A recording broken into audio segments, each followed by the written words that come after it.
আগামী 22 তারিখ সেই অযোধ্যার রাম মন্দির উদ্বোধনী অনুষ্ঠান হবে। দেখেছেন? সোশ্যাল মিডিয়াতে দেখছেন না? ভারতবর্ষের একটা ঐতিহ্য বাবরি মসজিদ ছিল না? বাবরি মসজিদ, ওটাকে ভেঙে দেওয়া হয়েছে। কেন ভাঙা হলো? বলছে ওখানে রামের জন্ম হয়েছে, তাই না? তা আমার মাঝে মধ্যে কিছু কিছু প্রশ্ন জাগে, সত্যি প্রশ্ন জাগে। আচ্ছা, আপনাদের গ্রামে একটা মেয়ে, সে হিন্দু, এই মেয়েটার পেটে বাচ্চা, এই মেয়েটার পেটে বাচ্চা। আচ্ছা, এই মেয়েটা যদি বাচ্চা জন্ম দেওয়ার সময় কোন হাসপাতালে যাবে না কোন মন্দিরে যাবে? হাসপাতালেই যাবে, কোন মন্দিরে নিশ্চয় যাবে না। কারণ প্রত্যেক ধর্মের কাছে মন্দির, মসজিদ, গির্জা এগুলো পবিত্র জায়গা, তাই না? তা আমি মনে মনে ভাবছি যে রামের মা রাম যখন পেটে ছিল, তাই তো, জন্ম যে হয়েছে তার মানে কারু না কারু পেটে ছিল। তা রামের মায়ের যখন প্রসব বেদনা যখন শুরু হয়, তা রামের মা পৃথিবীর অন্য কোন জায়গা পায়নি, ওই মন্দিরের ভিতরে রামের জন্ম দিতে ঢুকেছিল? এটা আমার প্রশ্ন। আরেকটা প্রশ্ন হচ্ছে এই, আচ্ছা আমি মমতাজুল ইসলাম, আপনাদের গ্রামে আমি বসবাস করি, আমি কোটি কোটি কোটি কোটি টাকার মালিক ধরে নেন। তা আমি এই এলাকার এমপি বা এমএলএ, আমার ক্ষমতা খুব বেশি। তা আমি আপনাদের গ্রামের আব্দুল্লাহর 10 কাঠা জমি জোর করে দখল করেছি, জোর করে ওখানে একটা মসজিদও তৈরি করেছি। আগামী শুক্রবার ওই মসজিদটা উদ্বোধন হবে। আপনারা কেউ যাবেন নামাজ পড়তে? যাবেন? কেন যাবেন না? জোর করে জায়গা দখল করে সেই মসজিদে নামাজ হবে না। তার মানে এটা একেবারে চরম মিথ্যা কথা, মিথ্যা ইতিহাস যে মুসলিমরা রামের মন্দির ভেঙে ওই জায়গায় মসজিদ করেছিল জোর করে দখল করে। এই ইতিহাস একেবারে মিথ্যা কথা। এটা চলে গেল ক্ষমতার দাপটে, সেটাকে লকডাউনের সময় ভেঙে গুড়িয়ে দেওয়া হলো। আজকে দেখলাম রাজস্থান থেকে একটা লোক গরুর গাড়িতে করে 600 কেজি ঘি নিয়ে যাচ্ছেন অযোধ্যাতে। সোশ্যাল মিডিয়া দেখেছেন যে একজন মুসলিম নারী পায়ে হেঁটে অযোধ্যার মন্দিরে দর্শনে যাচ্ছে, দেখেছেন সোশ্যাল মিডিয়াতে? এগুলো আশ্চর্য ব্যাপার, আশ্চর্য ব্যাপার নয়?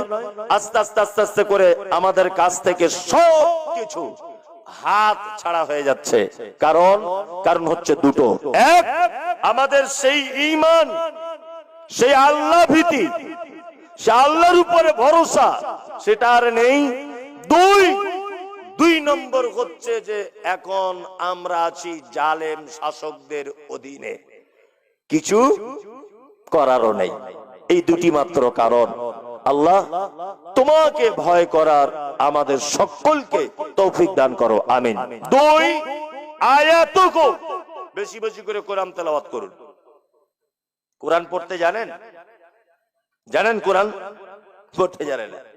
সব জায়গাতে জলসা হচ্ছে। কিসের জলসা? বলছে মসজিদের উন্নতি করবে। মসজিদের কাজ কি বাকি আছে? না, মসজিদের বাথরুম বাকি। মার্বেল পাথর সব মসজিদে লাগানো আছে, আমাদের মসজিদে নেই। ও মার্বেল পাথর লাগাবে। আচ্ছা, মাটির মসজিদে নামাজ পড়লে নেকি বেশি, এই কম, আর মার্বেলের মসজিদে নামাজ পড়লে নেকি বেশি, এরকম কোন ব্যাপার আছে? আছে?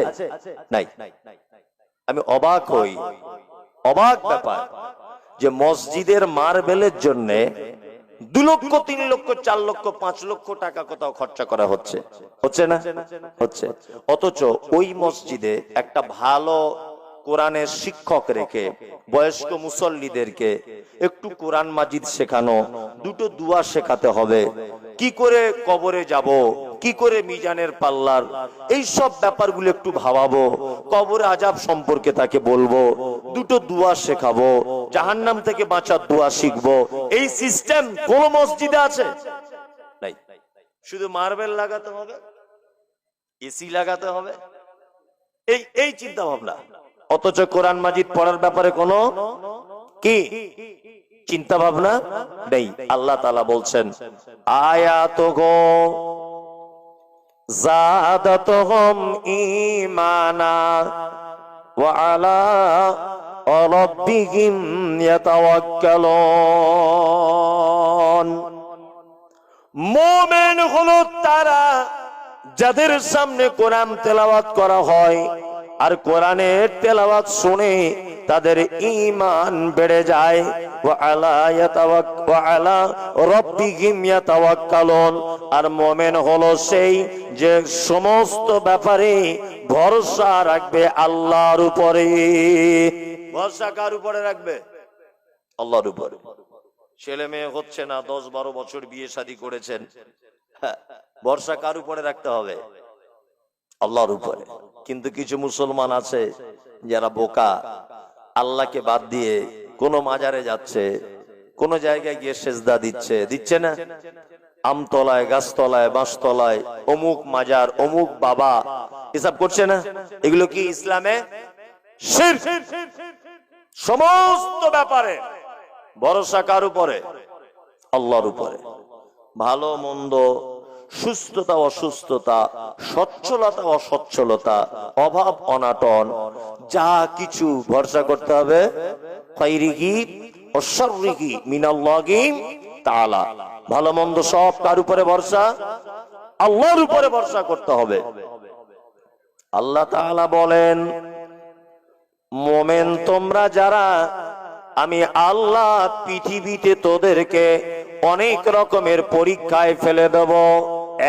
এক, ওয়ালানাবলু আন্নাকুম বিশাইইম মিনাল খাউফি ওয়াল জুই ওয়া নাকসিম মিনাল আমওয়ালি ওয়াল আনফুসি ওয়াস সামারাতি ওয়া বাশশিরিস সাবিরিন আল্লাযীনা ইযা আসাবাতুহুম মুসিবাতুন ক্বালু ইন্না লিল্লাহি ওয়া ইন্না ইলাইহি রাজিউন। মুমিন তোদেরকে পরীক্ষা করা হবে খাদ্যর অভাব দিয়ে। খাদ্য বলতে কেমন? সরিষার তেল 20 টাকা কেজি ছিল, আজকে 150 টাকা কেজি হয়ে গেল। একজন মানুষ মনে মনে ভাববে এত দাম বেড়ে গেল, কি করে কিনবো আর কি করে খাবো? আল্লাহ বলছে খাউফ, তোদেরকে ভয় দেখাবো, আর রুজির ভয় দেখাবো। তোদের মাল নষ্ট করে দিব, তোদের মাঠের কাঁচা ফসলকে, পাকা ফসলকে আমি আল্লাহ বরবাদ করে দিব। কিন্তু একটা লোক যদি মুমিন হয়, তাহলে ওই মুমিন ব্যাপারে আল্লাহ তাআলা বলছেন ওয়াবাশশিরিস সাবিরিন। মুমিন তার যতটাই ক্ষতি হয়ে যাক না কেন, সে এক বাক্যে এটা বলবে আল্লাহ করেছে তাই হয়েছে, আল্লাহ দিয়েছে তাই হয়েছে, আল্লাহ নিয়ে নিয়েছে তাই চলে গেছে, আল্লাহ দেয়নি তাই হয়নি। এক কথাতে সমস্ত ব্যাপারের আল্লাহর উপরে ভরসা করবে। আল্লাহ বলছে আমার উপরে যদি ভরসা করো তাহলে ওয়াবাশশিরিস সাবিরিন, এই ধৈর্যশীলদের জন্য সুসংবাদ রয়েছে, তার নাম হলো জান্নাত। মুমিন না, মুমিন তোমার যত প্রকারের বিপদ আপদ যা কিছু হোক না কেন, তুমি যদি ধৈর্য ধরতে পারো তাহলে তোমার জন্য কি জান্নাত অপেক্ষা করছে। শুধু তুমি একটু ধৈর্য ধরো, বিপদে পড়লে শুধু একটু ধৈর্য ধারণ করো। আমাদের মাঝে একবার একজন নবী ছিলেন, নাম হচ্ছে আইয়ুব আলাইহিস সালাম। শুনেছেন? গায়ে সব কি হয়েছিল? পোকা হয়ে গেছিল, দুর্গন্ধ। আমাদের মাঝে একজন নবী ছিলেন, নবীটিকে ইউনুস আলাইহিস সালাম মাছের পেটের ভিতরে তিনি চলে গিয়েছিলেন, তাই না? গিয়েছিলেন কি জাননি? গিয়েছিলেন। আমাদের মাঝে একজন নবী ছিলেন, নবীটির নাম ইব্রাহিম আলাইহিস সালাম। ইব্রাহিম আলাইহিস সালামকে কি করা হয়েছিল? আগুনের ভিতরে নিক্ষেপ করা হয়েছিল, তাই না? আচ্ছা।